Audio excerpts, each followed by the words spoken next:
বাগানের ভিতর গিয়ে যে এত টাকার জিনিস পেয়ে যাব এটা আসলে আমি স্বপ্নেও ভাবিনি। তো কয়েকদিন আগে আমি আমার গ্রামের বাড়িতে বেড়াতে গিয়েছি এবং আমার ভাগ্নি বলল যে, "অনেক সুন্দর, সুন্দর ইনডোর প্লান্টস আছে, তুমি চাইলে নিতে পারো।" তো সে আমাকে নিয়ে যাচ্ছিল এবং আমি যেতে দেখলাম যে আসলে সিঙ্গোনিয়ামের অনেক সুন্দর, সুন্দর গাছ হয়ে আছে এবং এত হেলদি ছিল পাতাগুলো, কি বলবো? আমার তো মনে হচ্ছিল মানে খুবই ভালো লাগছিল। কারণ নার্সারিতে কিনতে গেলে আসলে সবকিছুরই টাকা লাগে।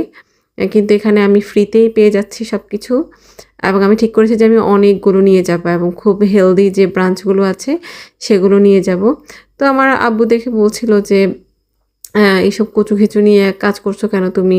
আ এটাতে কি কোনো দরকার আছে নাকি? এটা কেমন লাগবে বাসায়?" আমি বললাম যে, "না, এটা আজকাল সবাই লাগায় বা তুমি হয়তো গ্রামে থাকো দেখে তুমি বুঝতে পারছো না যে শহরে আসলে বাসার ভিতরে থাকলে আমরা যখন অনেকদিন গ্রিন কিছু দেখি না, তখন এটা দেখতে আমাদের কত ভালো লাগে। আর ইনডোর প্লান্টস এর প্রতি